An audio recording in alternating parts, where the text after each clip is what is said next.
ओम शांति। हमारे चैनल में आप सभी का स्वागत है। आज हम जो कहानी लेकर आए हैं उससे आपको बहुत शिक्षा मिलेगी। उसका शीर्षक है लक्ष्य प्राप्ति की राह।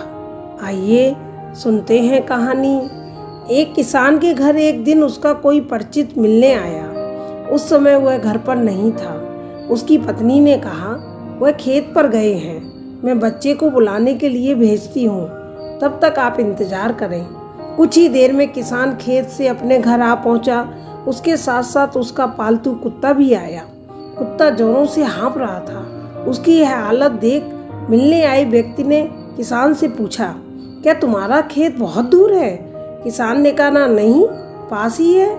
लेकिन आप ऐसा क्यों पूछ रहे हैं? उस व्यक्ति ने कहा, मुझे यह देखकर आश्चर्य हो रहा है कि तुम और तुम्हारा कुत्ता दोनों साथ साथ आए, लेकिन तुम्हारे चेहरे पर रंच मात्र थकान नहीं, जबकि कुत्ता बुरी तरह से हाँफ रहा है। किसान ने कहा, मैं और कुत्ता एक ही रास्ते से घर आए हैं। मेरा खेत भी कोई खास दूर नहीं है। मैं थका नहीं हूँ, मेरा कुत्ता थक गया है। इसका कारण यह है कि मैं सीधे रास्ते से चलकर घर आया हूँ, मगर कुत्ता अपनी आदत से मजबूर है। वह आसपास दूसरे कुत्ते देखकर उनको भगाने के लिए उसके पीछे दौड़ता था और भौंकता हुआ वापस मेरे पास आ जाता था। फिर जैसे ही उसे और कोई कुत्ता नजर आता, वह उसके पीछे दौड़ने लगता। अपनी आदत के अनुसार उसका यह क्रम रास्ते भर जारी रहा, इसलिए वह थक गया।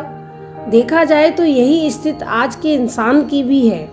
जीवन के लक्ष्य तक पहुंचना यूं तो कठिन नहीं है, लेकिन राह में मिलने वाले कुत्ते व्यक्ति को उसके जीवन की सीधी और सरल राह से भटका रहे हैं। इंसान अपने लक्ष्य से भटक रहा है और यह भटकाव ही इंसान को थका रहा है। यह लक्ष्य प्राप्ति में सबसे बड़ी बाधा है। आपकी ऊर्जा को रास्ते में मिलने वाले कुत्ते बर्बाद करते हैं। भौंकने दो इन कुत्तों को और लक्ष्य प्राप्ति की दशा में सीधे बढ़ते रहो। फिर एक न एक दिन मंजिल मिल ही जाएगी, लेकिन इनके चक्कर में पड़ोगे तो थक ही जाओगे। अब ये आपको सोचना है कि किसान की तरह सीधी राह चलना है या उसके कुत्ते की तरह। इस कहानी से मुझे ये शिक्षा मिलती है, सफलता के लिए सही समय की नहीं, सही निर्णय की जरूरत होती है। प्रेम दुर्लभ है, उसे पकड़ कर रखें। क्रोध बहुत खराब है, उसे दबा कर रखें। वह बहुत भयानक है, उसका सामना करें। स्मृतियाँ बहुत सुखद है, उन्हें संजो कर रखें। ओम शांति।